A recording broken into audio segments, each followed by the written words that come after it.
출애굽기 1장 1절에서 7절 말씀을 합독합니다.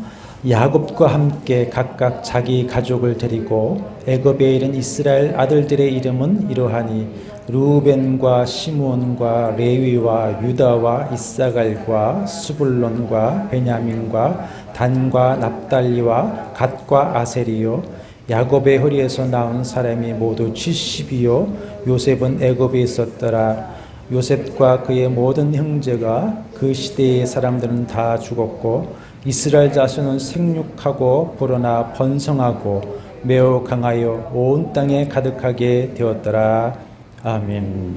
예배 전에 성경 각권 이제 개론 공부에서 오늘 설명한 것 같이 이 출애굽 역시 모세가 성령의 감동으로 기록한 하나님의 말씀이죠. 우리 한글 성경에는 번역되어 있지 않지만 히브리어 원어 성경에는 시작을 어떻게 하고 있냐면 그리고라고 하는 말이 접속사가 맨 처음 나와서 그리고 이러하니라 이렇게 시작을 하고 있습니다. 이것은 출애굽기가 따로 떨어진 독립된 책이나 내용이 아니라 창세기의 연장이라는 것을 보여주고 있습니다. 창세기에는 이제 12장부터 아브라함을 부르시고 또 족장을 중심으로 한 가족을 통해 하나님의 구원의 역사를 어떻게 이루어 가셨는가를 쭉 기록해 오다가 이제 출애굽기에서는 야곱의 12아들을 통해서 이루어진 그 하나님의 백성인 이스라엘이라는 국가 공동체를 통해서 어떻게 하나님께서 하나님의 나라와 구속사를 이루어 가는가 하는 것을 기록해 주고 있습니다. 그러니까 이스라엘이라고 하는 이 민족 공동체는 어느 날 갑자기 나타난 것이 아니고 또 자기들의 힘으로 된 것이 아니라 하나님께서 그들의 조상 아브라함에게 맺은 언약에 의해서 하나님의 택하심과 또 뜻과 섭리하심을 통해 이루어진 것이라고 하는 것을 처음부터 말씀해 주시고 있습니다. 그런데 우리가 성경을 보면 하나님의 나라는 항상 크고 강하게 시작하지 않습니다. 그러나 나중은 심히 강하고 창대하게 됩니다. 예수께서 하나님 나라를 비유로 말씀하실 때에 겨자씨 비유를 하셨습니다. 마태복음 13장 31절 32절에 천국은 마치 사람이 자기 밭에 갖다 심은 겨자씨 하나 같으니 이는 모든 씨보다 작은 것이로되 자란 후에는 풀보다 커서 나무가 되며 공중의 새들이 와서 그 가지에 깃들이느니라 하십니다. 천국의 주인이신 예수님 자신도 그렇지 않습니까? 낮고 비천한 말구유에서 가난한 목수의 아들로 태어나셨습니다. 이사야 53장 2절에 보면은 고운 모양도 없고 풍채도 없은즉 우리가 보기에 흠모할 만한 아름다운 것이 하나도 없는 그 누구도 주목하지 않는 모습으로 오셨습니다. 그리고 겨우 이 땅에서 12제자를 얻으셨습니다. 가룟 유다는 실패했으니까 11제자 있죠. 그리고 자신은 너무나 무기력하게 십자가에서 죽고 말았습니다. 그러나 부활하신 주님의 권세와 성령을 통해서 제자들을 통해서 예수님의 그 하나님의 나라는 지금 이 땅에 충만하게 자라가고 있는 것입니다. 여기 출애굽을 시작하면서 나타나는 하나님의 나라 역시 처음에는 아브람 한 사람으로 미약하게 시작했지만 창대해지는 과정을 지금 보여주고 있습니다. 처음에 야곱과 함께 애굽에 내려간 가족은 그곳에 있던 요셉의 가족과 합해서 몇 명이었습니까? 70인이었습니다. 그런데 애굽에 있는 430년 동안 얼마나 창대해졌는가 하면 12장 37절에서 42절에 보면 보행하는 장정, 여기 보행하는 장정은 싸울 수 있는 남자입니다. 싸울 수 있는 남자의 수가 60만 가량이다 그랬습니다. 그래서 유아와 여자들까지 노인들까지 합쳐서 약 200만 명으로 추정을 하는 것이죠. 그래서 12장 41절에 보면은 그날에 여호와의 군대가 애굽에서 나왔다 그랬습니다. 그 많은 무리가 나오는 그 장면을 여호와의 군대다 이렇게 표현을 하고 있습니다. 타국에서 430년 동안 살았습니다. 최근에는 바로의 여러 가지 핍박들이 있었습니다. 그들의 번성을 막기 위해 중노동을 시키면서도 식량은 부족하게 주었고 남자 아이들까지 죽이려 했지만 7절에 보면은 이스라엘 자손은 생육하고 불어나 번성하고 매우 강하여 온 땅에 가득하게 되었더라 했습니다. 이 원어에 보면 무려 5가지 형용사를 통해서 이스라엘의 인구 증가를 표현하는데 이런 인구 증가는 세계 역사상 유례가 없는 번성이라고 하는 것이죠. 인류의 인구 증가율은 매년 평균 0.45%라고 합니다. 제일 낮은 수치였을 때가 1000년과 1750년 사이에 0.13%였고 제일 높은 수치를 나타낼 때는 바로 베이비 부모 시대인 1960년에서 74년에 2.1%였는데 현재는 다시 1.05%로 떨어져 있습니다. 우리나라도 그 베이비 부모 시대는 2.18%였는데 작년에는 0.15%입니다. 인구가 정체되어 있죠. 그런데 문제는 뭡니까? 어린아이들은 없고 노인들이 늘어가고 있다고 하는 이제 이런 문제점을 안고 있습니다. 그런데 보십시오. 이스라엘 백성들은 애굽에서 70인이 몇 명이 됐습니까?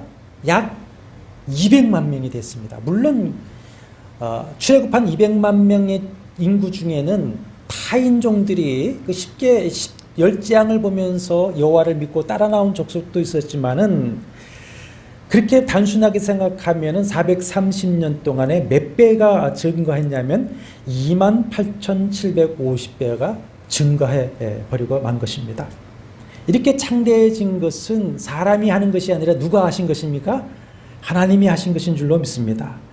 이것은 그들의 조상인 아브라함을 부르시고 네가 내게 큰 복을 주고 내 씨가 크게 번성하여 하늘의 별과 같고 바다의 모래와 같게 하리라 하신 그 언약의 말씀이 성취되어 있는 것을 보여주시는 것이고 또 가나안 땅을 정복하고 정착을 하려면 그만한 인구가 또 필요한 것이죠. 그래서 애굽에서 그만한 인구를 주님께서 번성케 하신 것입니다. 그러니까 현실은 어렵습니다. 또 악인의 방해가 극심했습니다만은 하나님이 원하시고 하나님이 역사하신다면 무에서 유를 창조하신 그 하나님의 능력으로 얼마든지 창대해지는 줄로 믿습니다. 그것이 하나님의 능력이죠. 욥기서 8장 7절에 내 시작은 미약하였으나 내 나중은 심히 창대하리라 하신 말씀 그대로 아브라함 언약 안에 있는 여러분 성도들과 우리 교회가 그렇게 창대해지는 복을 받게 되기를 축원합니다. 그런데 우리는 이 하나님의 말씀을 믿고 또 하나님의 손을 붙잡는 것이 아니라 항상 뭘 보냐면 현실을 봅니다. 이스라엘도 마찬가지입니다. 자, 야곱의 12아들 보십시오. 요셉을 뺀 그 10아들들 하나님과 아버지의 사랑을 받는 동생을 죽이려다가 노예로 팔아버리고만 형편없는 그 아들들을 통해서 무슨 하나님의 나라가 창대해질 수가 있겠는가? 바로가 그렇게 방해하고 역사하는데 어떻게 이루어지겠는가 했을지 모르지만 누가 하셨습니까? 하나님이 하시는 것입니다. 하나님이 하시면 되는 겁니다.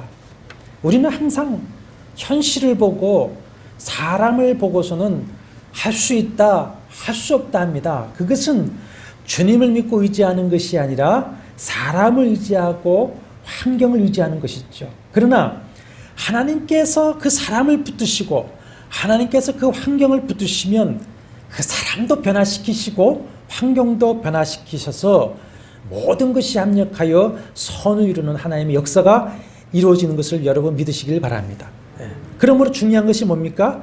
지금 나를 붙들고 있는 것이 누구냐 하는 것입니다. 나의 현실을 붙들고 있는 것이 누구냐라고 하는 것입니다. 여러분과 여러분의 현실을 지금 누가 붙들고 계십니까? 참으로 주님이 붙들고 계십니까? 참으로 주님이 여러분과 여러분의 환경을 붙들고 인도하고 계십니까? 여러분 자신과 여러분의 환경을 주님의 손에 맡겨드리시기를 바랍니다.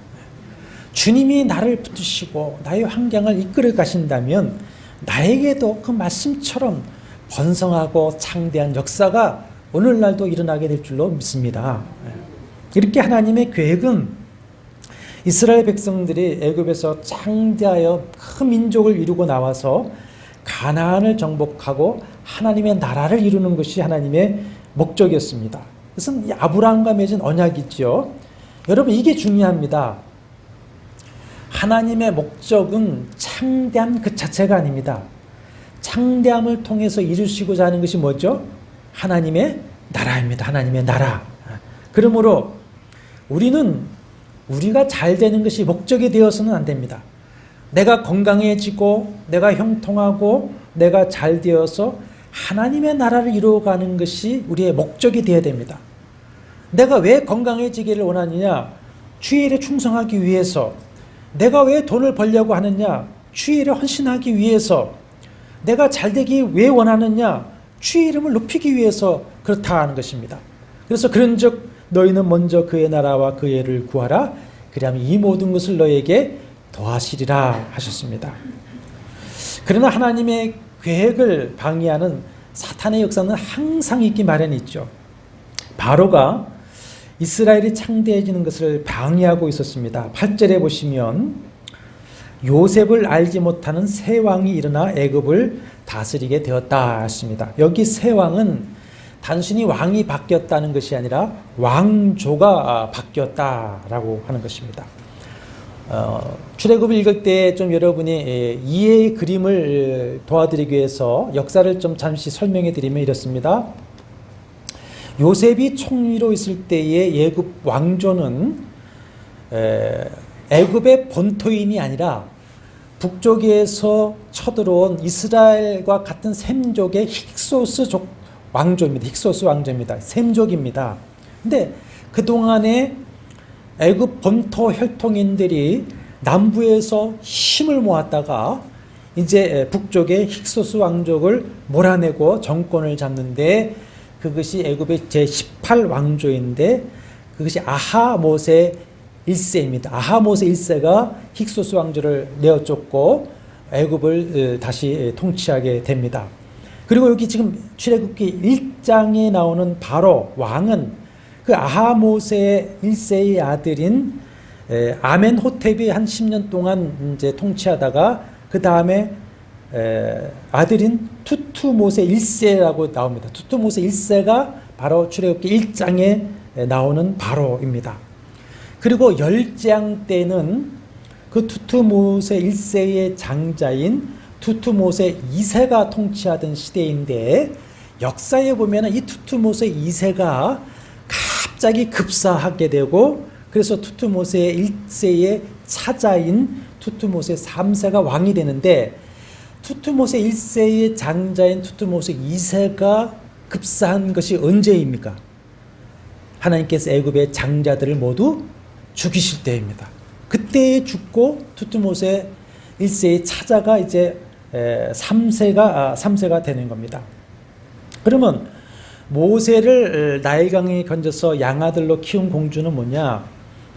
이 1장에 나오는 투투모세 1세의 딸인 핫셉수트라고 하는 공주인데 이 핫셉수트가 오빠인 투투모세 2세와 결혼을 합니다.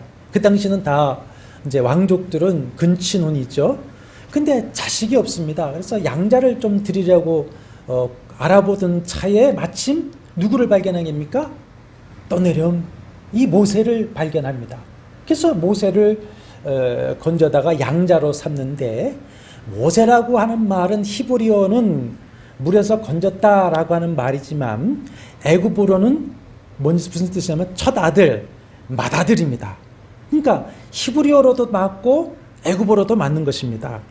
이 모세의 출생 때는 이제 투투모세 1세 통치인 주전 1490년경으로 봅니다. 여하튼 이들은 요셉이 큰 가뭄 때에 애굽을 구원한 것을 기억하면서 살아갈 리도 없는 것이고, 당연히 셈족인 이방인에 대해서 배타적일 수밖에 없습니다.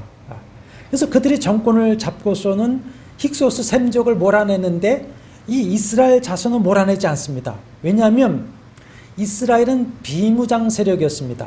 그리고 저 북방 변방에 살고 있었기 때문에 그렇습니다. 근데 이 이스라엘 자손이 막 급속하게 폭발적으로 번성을 하니까 애굽 정권이 이제 상당히 두려움을 느끼기 시작한 것 같습니다. 9절과 10절 바로 가는 말을 우리가 한번 깨어서 읽어보시겠습니다. 그가 그 백성에게 이르되 이 백성 이스라엘 자손이 우리보다 많고 강하도다. 자, 우리가 그들에게 대하여 지럽게 하자. 두렵건대 그들이 더 많게 되면 전쟁이 일어날 때에 우리의 대적과 합하여 우리와 싸우고 이 땅에서 나갈까 하노라 했습니다.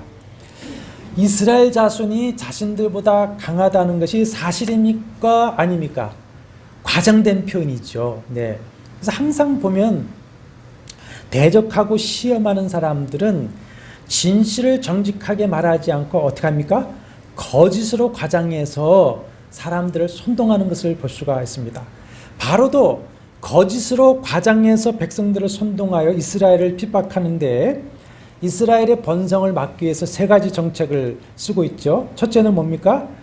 그들의 삶을 매우 힘들게 합니다.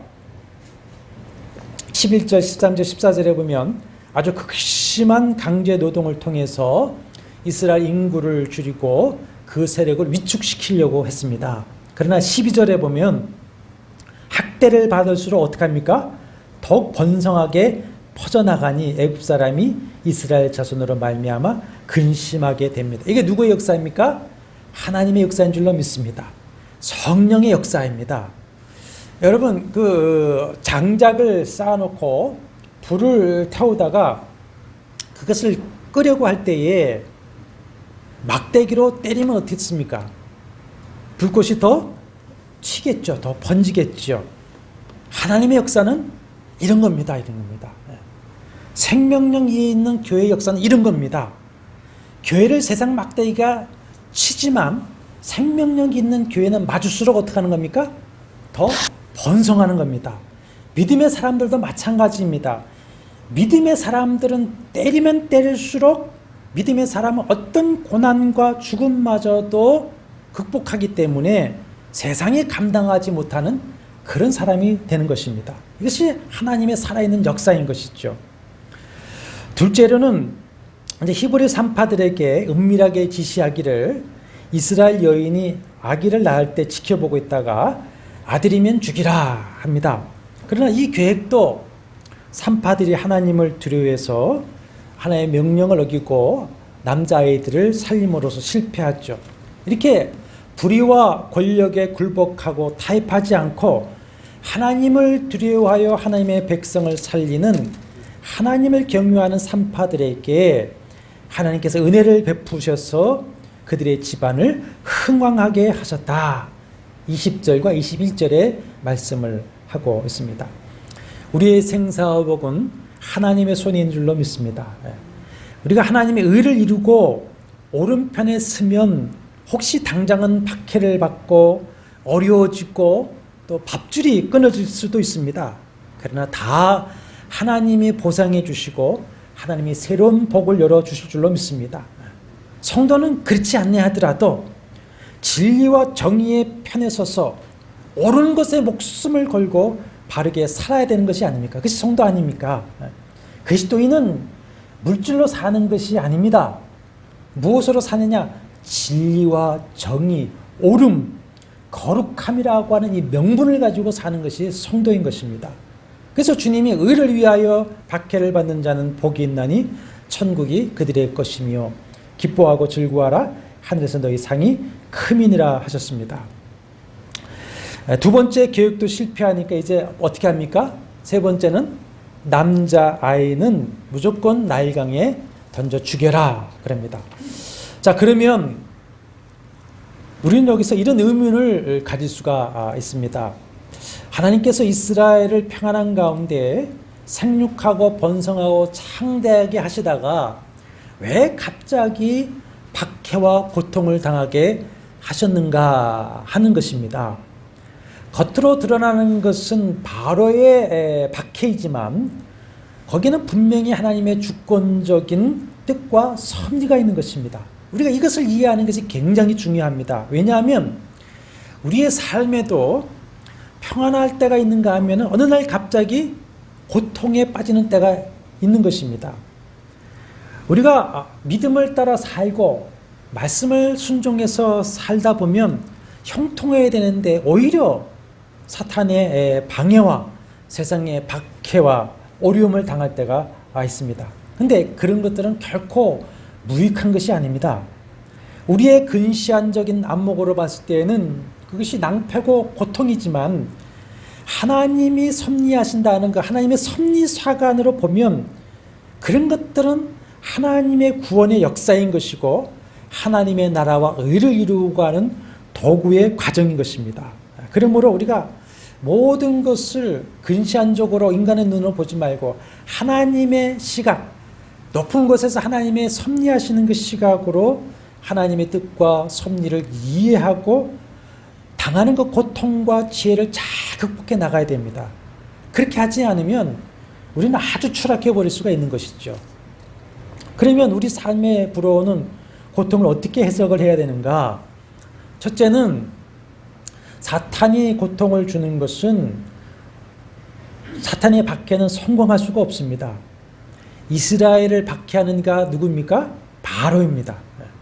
출애굽 과정을 보면 바로가 그 당시 투투모세 2세가 얼마나 철저하게 하나님을 대적하고 사탄의 도구로 쓰임을 받고 있는가를 잘 알 수가 있습니다. 겉으로는 바로가 이스라엘을 박해하지만 바로는 사탄의 하수인이 불과한 것입니다. 우리가 늘 기억해야 될 것이 있습니다. 우리가 형제를 시험에 빠뜨릴 때에 우리는 하나님의 도구가 되어 있는 것이 아니라 누구의 도구로 이용당하고 있는 겁니까? 사탄의 도구로 이용당하고 있다는 것을 늘 기억해야 됩니다.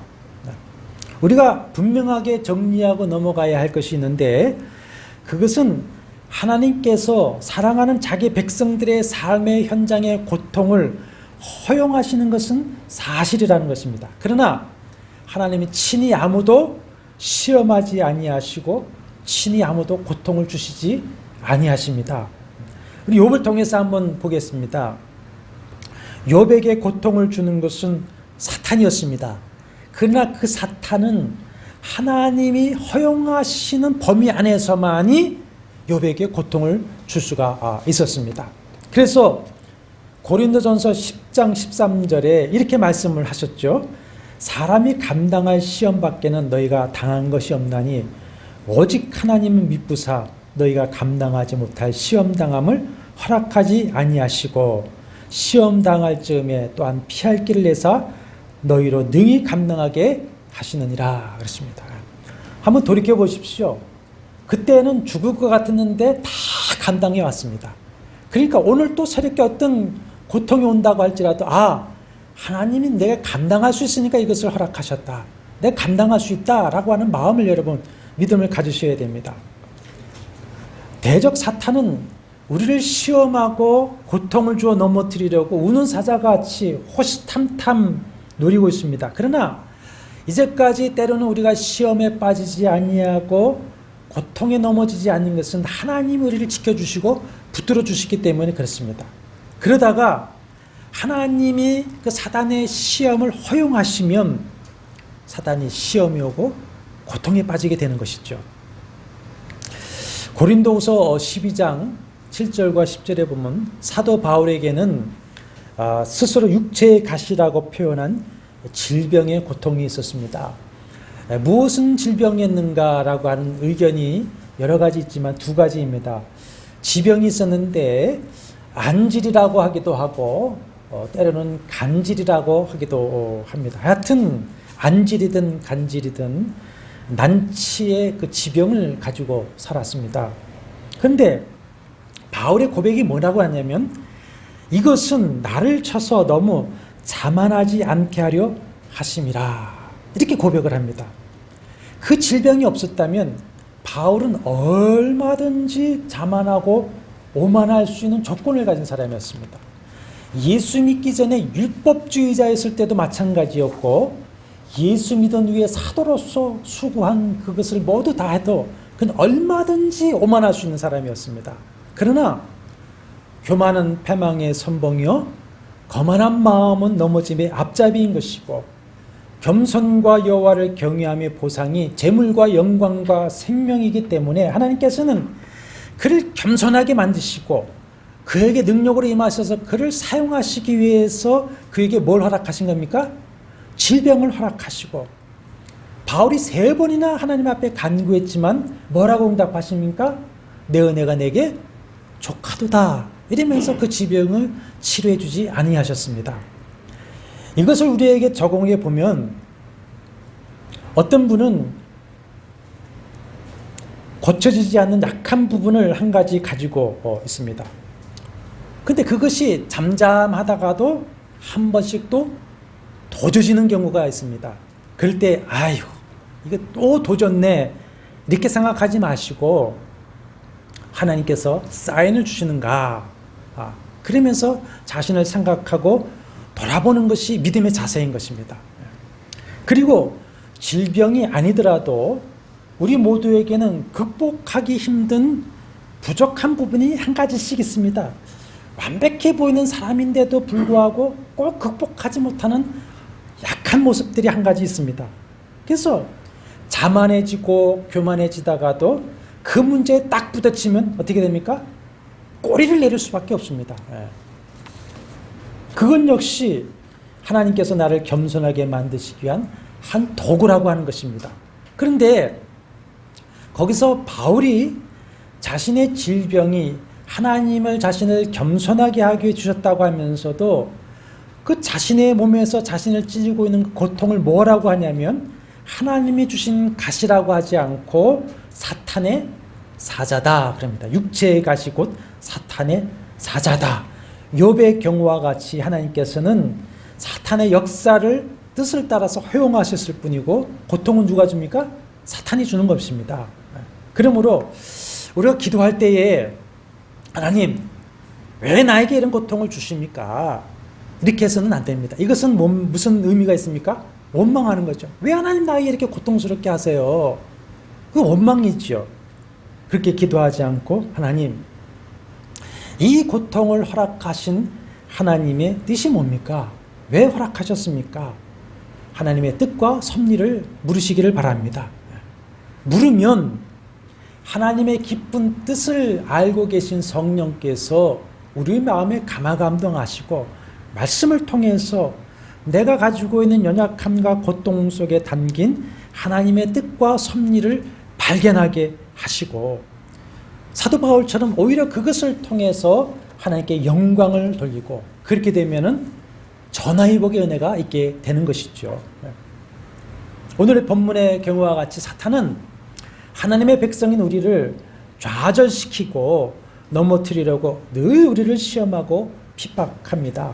그러나 사탄의 시험과 박해는 믿음의 사람들에게는 결코 성공할 수가 없습니다.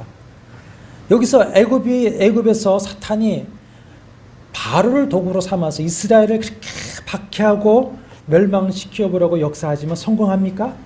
그렇지 못합니다. 첫 번째 12절에 학대를 받을수록 더욱 번성하며 퍼져나갑니다. 두 번째 나마를 죽이려는 그 박해를 하지만 오히려 20절에 보면 그 백성은 번성하고 매우 강해집니다. 세 번째 남자 아이들을 나일강에 던져 죽이게 했지만 그것을 통해서 어떤 일이 일어납니까? 모세를 살아서 애굽의 궁에서 왕자로 자라게 하시고 하나님의 구원의 역사를 이루어가게 역사하시는 것입니다. 사탄이 우리를 공격하고 박해하면 우리는 상당한 상처를 받고 고통을 당할 수밖에 없습니다. 그러나 그 사탄의 공격과 핍박은 사탄의 목적을 이룰 수가 없습니다. 믿음의 사람들은 결국 하나님의 은혜로 승리하게 됩니다. 창세기 3장 15절 소위 원시복음에 보면 사탄은 여인의 후손에 뭘 상하게 합니까? 발꿈치를 상하게 합니다. 상당한 상처와 타격을 입히게 되죠. 그러나 여인의 후손은 뱀의 머리를 상하게 해서 뱀을 죽이고 맙니다. 우리가 그 여자의 후손인 뱀의 머리를 쳐서 죽이신 예수 그리스도 안에 예수 그리스도와 함께 예수 그리스도를 의지하는 한 사단의 공격과 핍박은 결코 목적을 이룰 수가 없는 것이고 우리는 결코 승리하게 된 줄 여러분 믿으시길 바랍니다. 내가 예수 그리스도 안에 있으면 됩니다. 두 번째, 우리의 삶에 불어오는 고통을 어떻게 해석해야 되는가? 우리가 당하는 고통은 우리로 하여금 하나님의 나라를 열망하게 하는 하나님의 은혜의 도구라는 것입니다. 만약에 이스라엘 자손들이 이런 혹독한 고통을 당하지 않고 애굽에서 그저 평안한 가운데 번영을 누리며 잘 살았다고 한다면 그들은 하나님을 찾지도 않았을 것이고 가나안 땅에 갈 생각도 하지 않았을 것입니다. 하나님께서 애굽에서 나와 광야에서 나를 예배하라.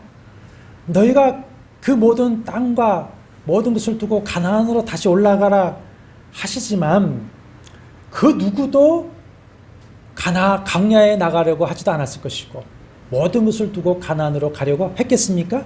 아닙니다. 여기가 좋사오니 그러고 있었을 것입니다. 그런데 바로를 통해서 가혹한 학대를 받고 심지어 아이들마저 죽이려 하는 고통이 가해집니다. 그 박해와 고통을 당하다가 2장 23절에 보면 비로소 그들은 탄식하며 하나님 앞에 부르짖습니다. 1장에서는 하나님께 부르짖는 내용이 나오지 않는데 2장 23절부터 드디어 탄식하며 하나님께 부르짖습니다. 3장 7절에도 부르짖습니다. 그 고통과 죽음 속에서 비로소 그들은 잊었던 하나님을 기억하게 됩니다. 그리고 하나님을 바라보고 기도하게 됩니다. 그리고는 우리가 살 곳은 여기가 아니라 어디입니까? 하나님이 약속하신 언약의 땅 가나안이다 라고 하는 것을 기억하게 되고 광야로 나가서 하나님을 섬기며 가나안을 향해 가게 된 것입니다. 이것이 우리에게 하나님이 고난을 허락하시는 이유라고 하는 것이죠. 고통이 없으면 하나님을 찾지 않는 것이 타락한 인간의 본성입니다. 그래서 하나님은 택하시고 사랑하는 자녀들을 어떻게 하시냐? 징계하십니다. 채찍질을 하셔서 고통 가운데에 깨닫게 하십니다. 깨닫고 회개하고 돌아와서 하나님과의 관계를 회복하고 하나님 앞에 바로 서서 말씀을 따라 의의 삶을 살아가며 천성을 향해 걸어가게 만드시는 것입니다. 이 땅에 고난이 심하고 상처를 많이 받고 질병을 당할수록 우리는 누굴 바라보게 됩니까? 주님을 바라보게 됩니다. 어디를 바라보게 됩니까? 천국을 바라보게 됩니다. 주님 오실 것을 기다리게 됩니다. 이것이 주님이 목적입니다. 목적. 여기에서 우리는 하나님의 은혜를 받은 사람과 은혜를 받지 못한 사람의 차이를 발견할 수가 있습니다. 옛날에 퀴즈를 하게 되면 어렸을 때 저희 집에서도 어머니가 그 콩 옛날에는 막 섞여 있지 않습니까? 콩을 사면 퀴즈를 하시는 걸 봤습니다. 퀴즈를 하면 알곡은 안으로 보이고 쭉정이 밖으로 떨어지지 않습니까? 마찬가지입니다. 하나님의 은혜를 받은 사람은 고통이라고 하는 기질이 오더라도 어떻게 합니까? 더 하나님 앞에 가까이 옵니다. 근데 은혜가 없는 사람은 고통이 오면 어떻게 합니까? 원망합니다. 더 멀리 떠납니다. 이게 내 자식이냐 아니냐를 어떻게 알 수 있느냐? 야단을 하고 매를 때려보면은 울다가도 자식은 어떻게 합니까? 부모의 품에 파고듭니다. 그러나 자식이 아닌 것들은 가버리고 맙니다. 이것이 하나님의 은혜인 겁니다. 은혜.